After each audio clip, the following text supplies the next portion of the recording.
Please என்னோட சேனலை subscribe பண்ணுங்க. அதுக்கு பக்கத்துல இருக்கிற பெல் ஐக்கானை கிளிக் பண்றதுனால லேட்டஸ்டான குக்கிங் ரெசிபியை நீங்க பார்க்கலாம். Hi, welcome to my channel. Today நம்ம பார்க்க போகிறது பால் கொழுக்கட்டை. அதாவது அதுக்கு தேவையான பொருட்கள் வந்துட்டு ஒரு உலக்கு பச்சரிசி மாவு எடுத்துக்கோங்க, கொஞ்சோண்டு உப்பு. இது மாவு பிசைகிறதுக்கு. இப்போ நான் பண்ணுறேன். தேவையான அளவு தண்ணி, கொஞ்சோண்டு உப்பு போட்டுக்கோங்க மாவு பிசைகிறதுக்கு. அதாவது மாவு பிசையும் போது உங்களுக்கு எவ்வளோ தண்ணி தேவையோ அந்த அளவுக்கு பார்த்து கூட நீங்கள் ஊற்றிக்கோங்க. 1/2 கிலோ மாவு நீங்கள் போட்டுக்கோங்க.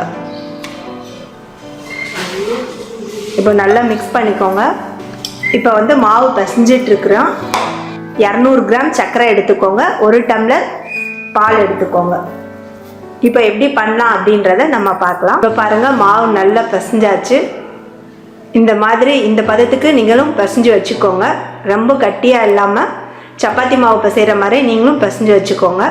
இப்போ அது நம்ம என்ன ஷேப்பில் வேணுமோ அந்த ஷேப்பில் ரவுண்ட் பண்ணிக்கலாம். இப்போ நான் ரவுண்ட் ஷேப் பண்ணுறேன். ஸோ நீங்கள் கையில் ஆயில் வேணால் நீங்கள் தேய்ச்சிக்கோங்க.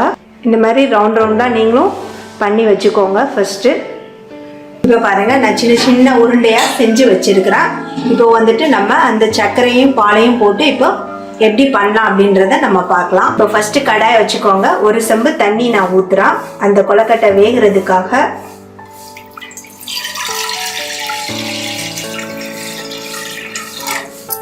இப்போ தண்ணி நல்லா கொதிக்கட்டும். இப்போ பாருங்கள், தண்ணி நல்லா கொதிச்சிருச்சு. இப்போ நம்ம உருண்டை பண்ண அந்த கொழுக்கட்டையை நம்ம அந்த தண்ணியில் போட்டுடலாம். ஒன்றா போட்டுருங்க. பாருங்கள், எல்லா உருண்டையும் போட்டாச்சு. இப்போ அது ஒட்டாமல் இருக்கிறதுக்காக ஒரு ஸ்பூனை வச்சு ஒட்டாமல் இருக்கிறதுக்காக தள்ளி விடுறான். ஸோ இல்லைன்னா எல்லாமே ஒட்டிக்கும் அப்படின்றதுக்காக. இப்போ பாருங்கள், நல்லா வெந்துருச்சு. இப்போ நம்ம அந்த சர்க்கரையை ஆட் பண்ணிடலாம்.